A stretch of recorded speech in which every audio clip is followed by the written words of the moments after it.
Kami ucapkan kepada Puan Amirah selaku pensyarah BMMB 1104 kursus Kesusastraan dan Kebudayaan Melayu.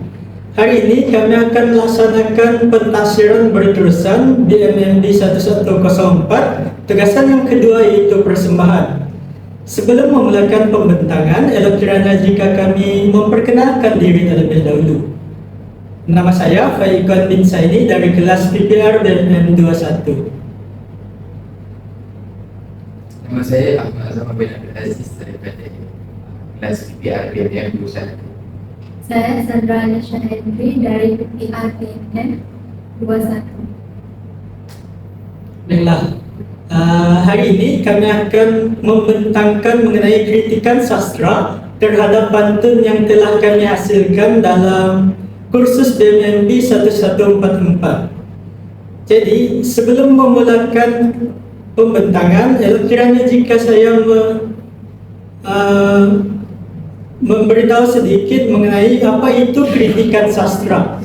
Jadi, kritikan sastra ini yang merupakan satu cabang ilmu disiplin ilmu yang melibatkan usaha menganalisis, menilai dan mentafsir sesebuah karya sastra secara objektif dan bersistematik. Jadi kritikan sastra ini ia bukan sekadar untuk mencari kelemahan atau kesilapan penulis. Sebaliknya ia bertujuan untuk membongkar nilai estetik, pemikiran serta struktur yang membina sesebuah teks.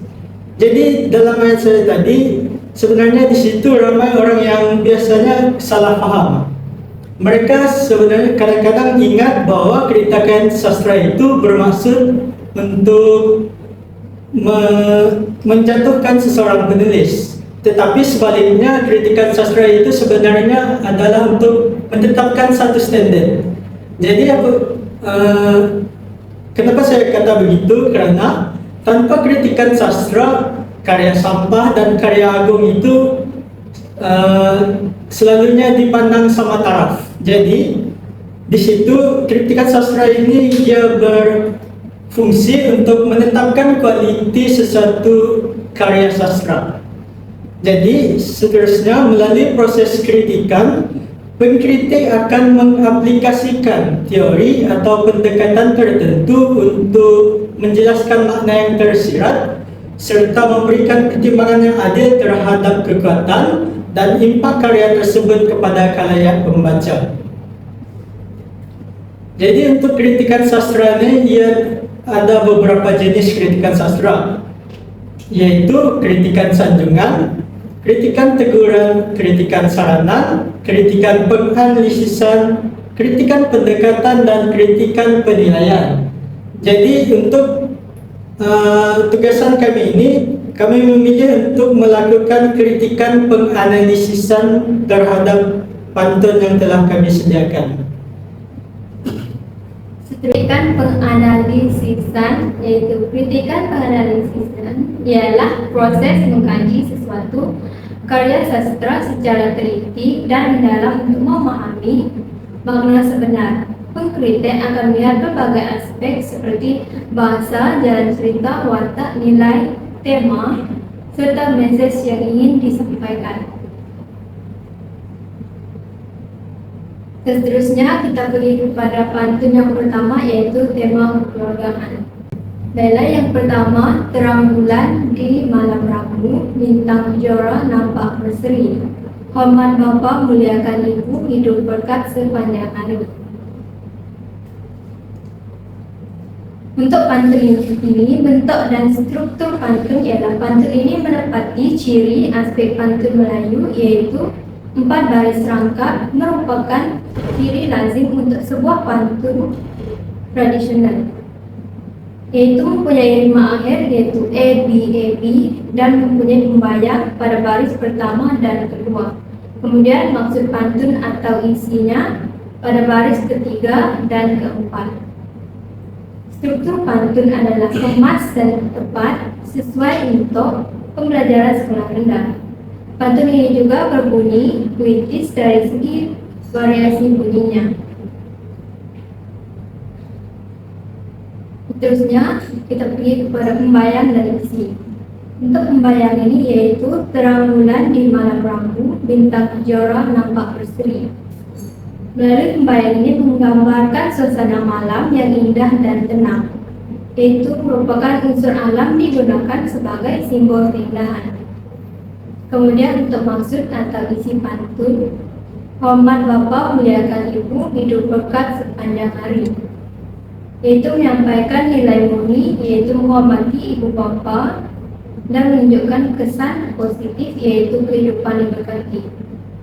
Lalu pembayang ini indah dan menenangkan, yaitu berjaya mewujudkan suasana yang damai sebelum membawa kepada maksud. Kemudian isi pantun sangat jelas, padat dan bermakna, yaitu menekankan nilai kekeluargaan yang penting dan penyampaian yang terus dan mudah dipahami. Melalui message ini berkesan terutamanya untuk golongan kanak-kanak.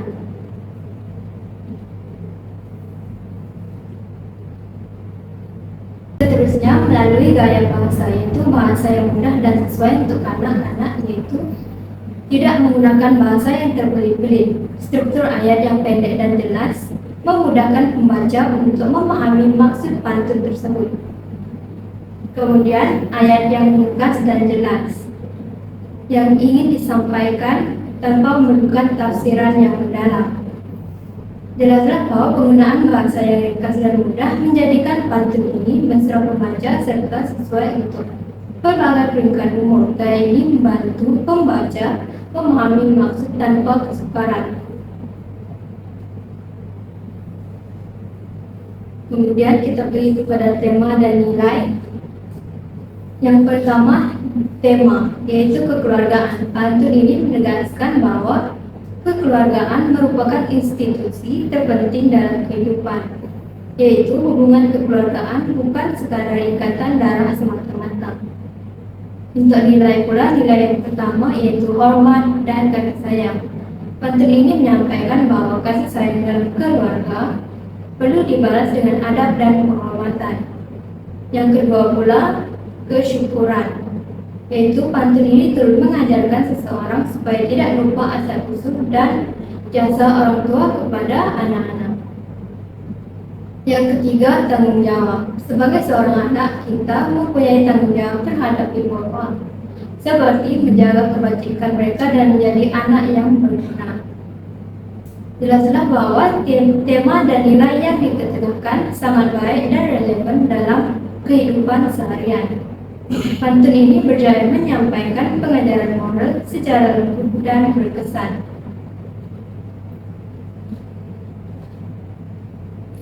Baiklah, itu tadi pantun pertama yang telah dikritik oleh saudari Sandra. Lalu itu pada pantun yang kedua, saya akan bacakan dulu pantunnya, iaitu indahnya si burung nuri hinggap sebentar di pohon jati, sopan santun menghias diri, bahasa indah pemikat hati. Pantun yang kedua ini mengetengahkan tema, iaitu tema jati diri.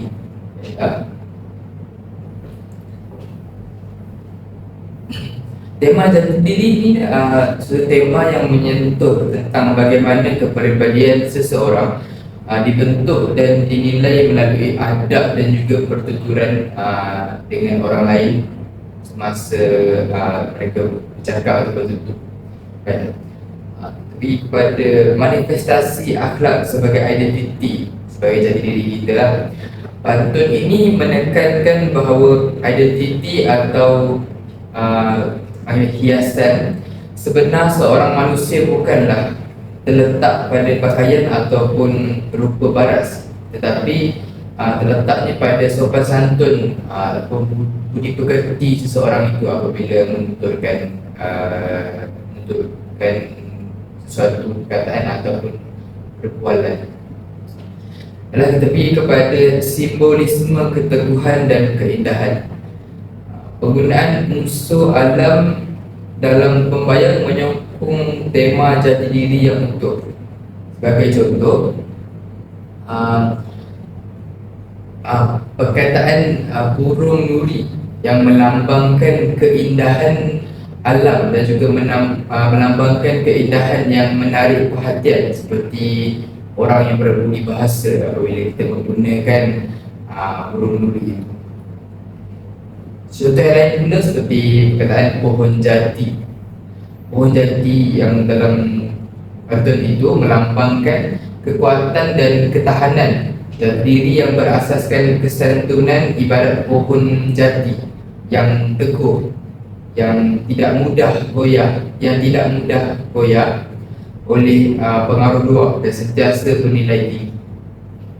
Baik, tapi kepada kepentingan budaya berbahasa, tema ini juga menjurus kepada konsep budi bahasa yang menjadi teras dalam masyarakat pada masa kini. Seperti contohnya baris bahasa indah pemikat hati yang menjelaskan bahawa cara kita berkomunikasi mencerminkan isi hati kita dan tahap pemikiran kita. Bahasa yang lembut dan penuh dengan hikmah bukan sahaja menyenangkan orang lain, tapi mampu membina hubungan harmoni dalam komuniti dan juga sesama masyarakat.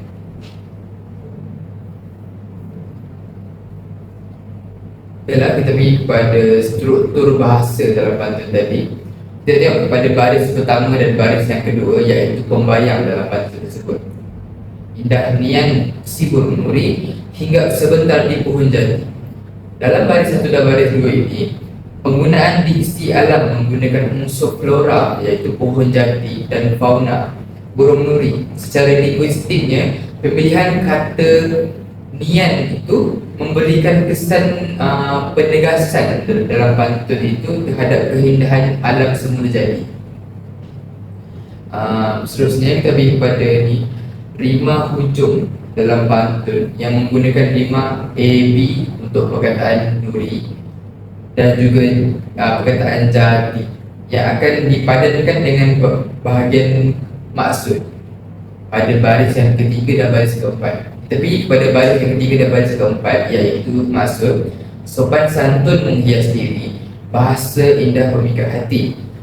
Rima hujung pada bahagian maksud, iaitu ri dan ti, sejajar sepenuhnya dengan pembayang yang saya sebutkan sebentar tadi, memberikan kesan kepuasan ataupun bahasa Inggeris yang kita panggil closure atau penutup kepada pendengar.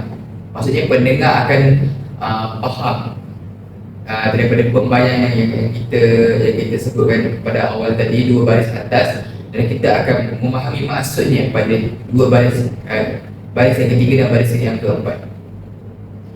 Baiklah, pemilihan kata abstrak berbeza dengan pembayang yang bersifat konkret seperti burung dan pohon. Bahagian maksud menggunakan kata-kata yang bersifat nilai dan abstrak seperti sopan santun, bahasa indah, dan juga pemikat hati. Fungsi semantik, kita tengok daripada fungsi semantik, baris ketiga dan baris keempat saling melengkapi secara logik, iaitu sopan santun adalah dari segi perbuatan yang menunjuk kepada diri kita, manakala bahasa indah adalah dari segi pertuturan, iaitu dari segi percakapan lah. Baiklah, kita pergi kepada nilai moral yang boleh didapati di dalam pantun ini. Kritikan terhadap aspek moral dalam pantun ini menonjolkan dua nilai utama masyarakat Melayu, iaitu nilai beradab, iaitu sopan santun. Pantun ini mengkritik kecenderungan manusia yang mungkin hanya mementingkan huruf paras.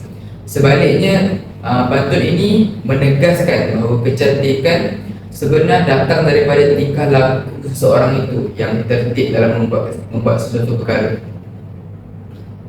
Okay, tapi pada nilai yang kedua, iaitu nilai berbudi bahasa. Terdapat pengajaran moral bahawa tutur kata yang lemah lembut, yang perkataan bahasa indah dalam pantun tadi, mempunyai kuasa yang besar untuk memenangi hati orang lain bila mereka membaca pantun tersebut, sekaligus membina kepribadian yang mulia.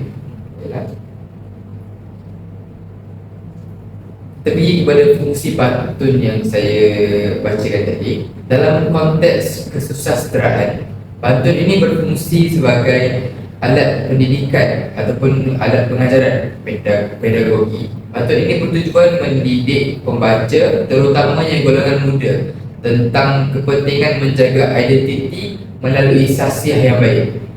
Manifestasi jati diri sesuai dengan label tema jati diri yang dibawa oleh pantun yang saya bacakan sebentar tadi pada image. Pantun ini berfungsi sebagai peringatan bahawa identiti seseorang individu tidak ditentukan oleh harta, tetapi oleh budi bahasa individu tersebut dan juga kesantunan berbahasa individu tersebut. Lebih kepada medium estetika, selain memberi nasihat, pantun ini juga mengekalkan keindahan seni sastra melalui pemilihan kata, pilihan burung nuri dan juga pohon jati tadi yang sangat sinonim dengan alam Melayu.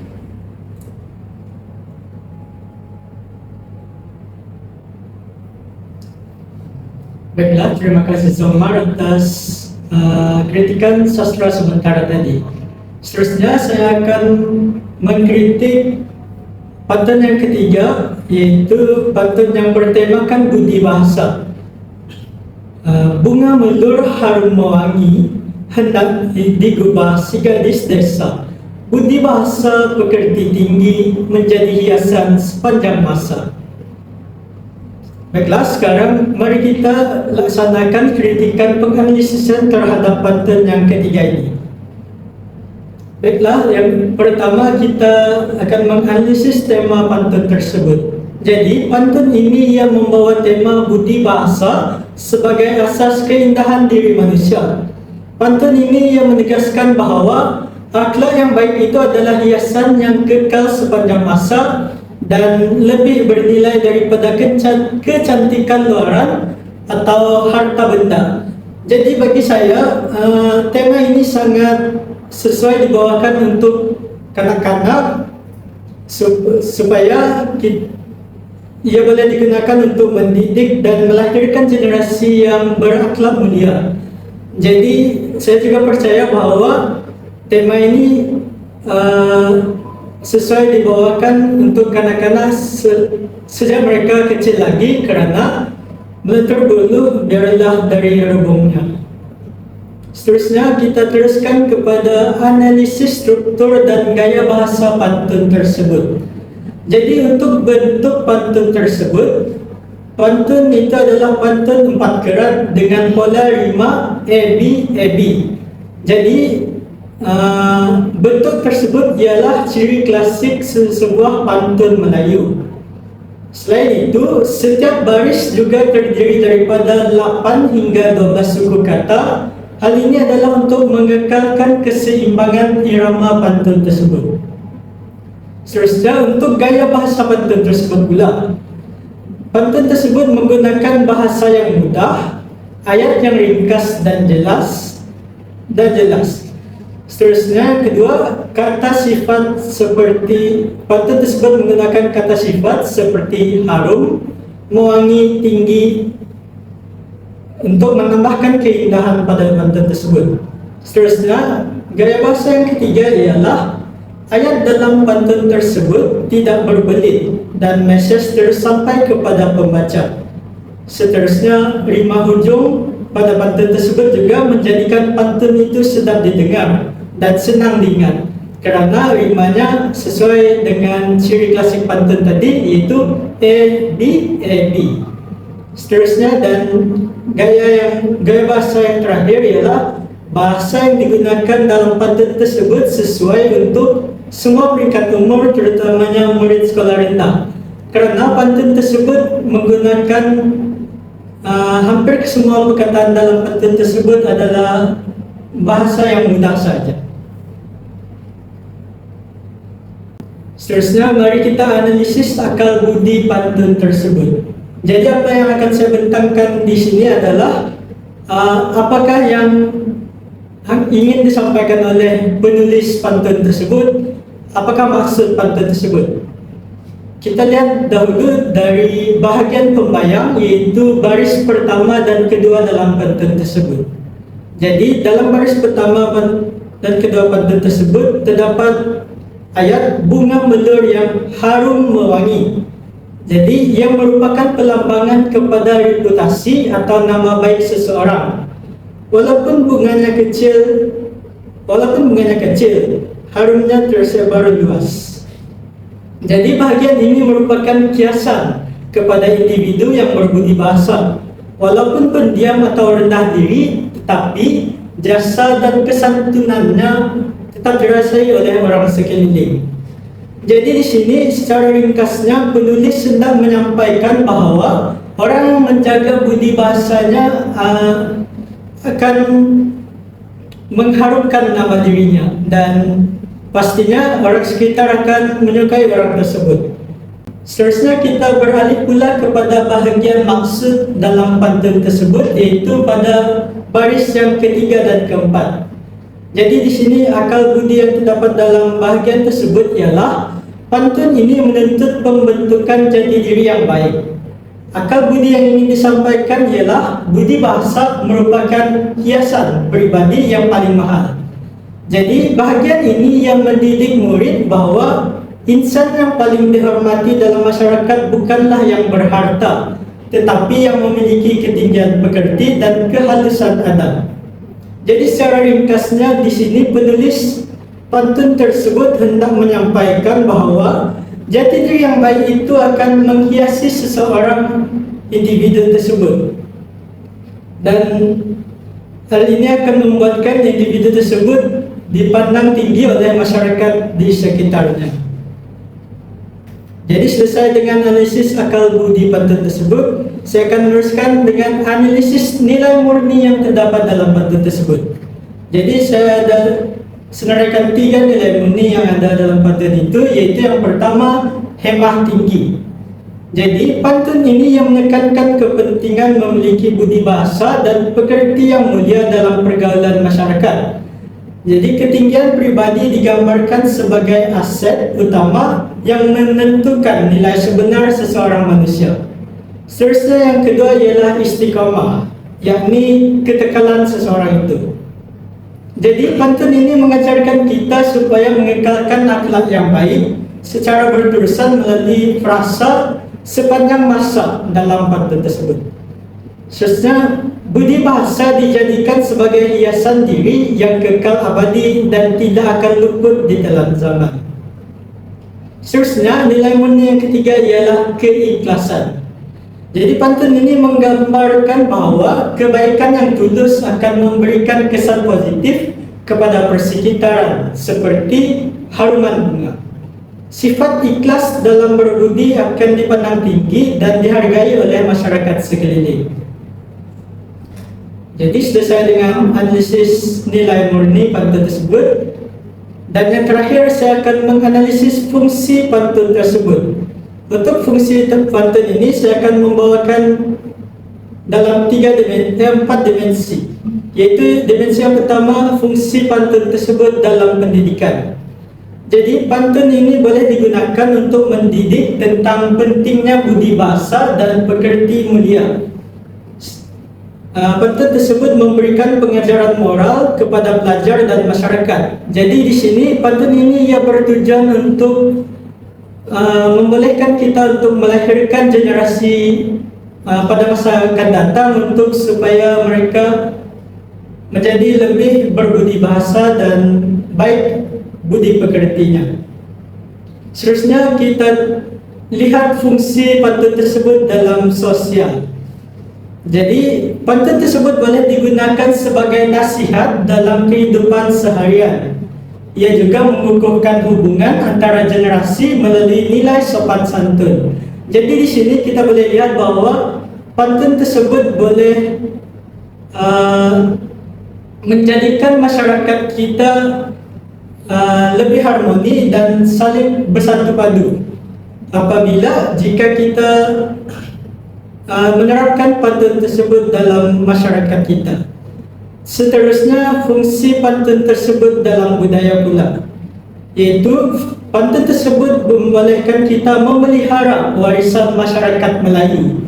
Seterusnya, ia juga menunjukkan bahawa pantun bukan sekadar hiburan tetapi juga wadah nilai budaya. Di sini boleh kita lihat bahawa pantun ini membolehkan kita mengekalkan budaya sesuatu bangsa supaya tidak lapuk di dalam zaman. Seterusnya, yang fungsi terakhir pantun tersebut adalah fungsi estetika. Jadi pantun itu yang menunjukkan keindahan bahasa yang ringkas dan indah. Jadi ia menjadikan nasihat lebih menarik dan mudah diingati. Jadi ini sesuai dengan minat generasi pada masa sekarang, iaitu yang suka akan nilai estetika. Jadi apabila bahasa yang pantun itu indah, menggunakan perkataan yang indah, mereka akan lebih meminati untuk membaca pantun tersebut. Jadi nasihat yang ingin disampaikan dalam pantun tersebut pastinya akan mudah untuk diselami oleh masyarakat sekarang. Jadi selesai dengan kritikan penganalisisan pantun tersebut, maka berakhirlah perbincangan kami pada hari ini. Sekian, terima kasih.